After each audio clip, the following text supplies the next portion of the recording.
Prichádzajúce leto vyháňa do parkov čoraz viac ľudí. Tí však podstupujú riziko, že si z príjemnej prechádzky prinesú domov aj voňavé prekvapenie. Mnohí majitelia psov si totiž za svojimi miláčikmi neupratujú. Psie exkrementy znepríjemňujú život aj obyvateľom Bratislavy. Ľudia si na to ešte nezvykli, že by si to mali po sebe čistiť a ja som z Koliby a tam teda je veľmi zlá tá situácia. Ľudia si to nezbierajú. Čo si myslíte o zvyškoch, ktoré nechávajú niektorí majitelia po svojich psíkoch v parkoch? Ale mne to nejak moc nevadí, ale tak mali by si to po sebe nejak upratať, podľa mňa.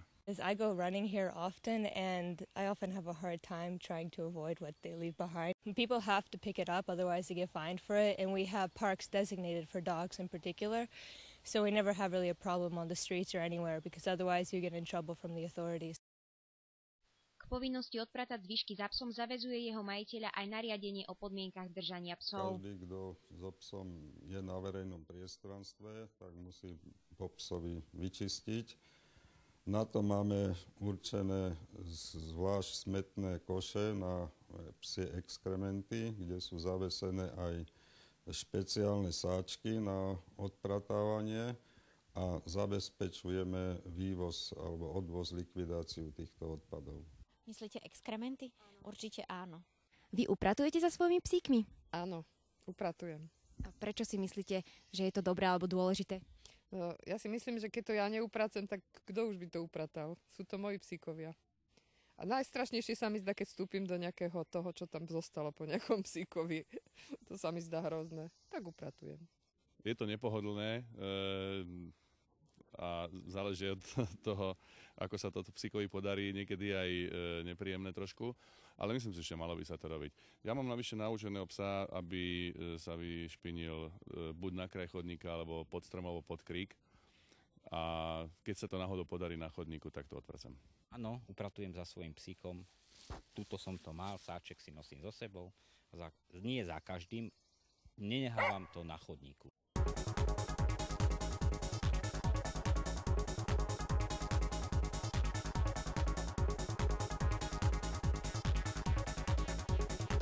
Neupratať za svojím psom vás môže výjsť pekne draho.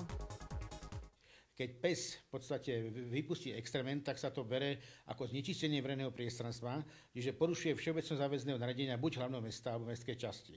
Za to je sankcia v blokovom konaní do výšky 33 eur. Podmienka je taká, že musíme psa prichytiť, teda nie psa, ale majiteľa so psom prichytiť. Toto je dosť problematické dokázať, túto skutočnosť.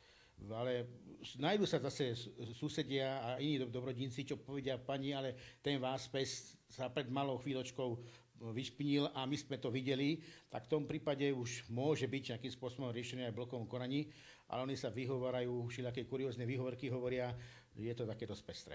A ak teda nezaplatia na mieste? Ak nezaplatia na mieste, tak sa to rieši oznámením. My si spíšeme jeho údaje. Spíše sa úradný záznam, ktorý sa odstupí na vecne príslušný miestny úrad, napríklad Karlova Ves.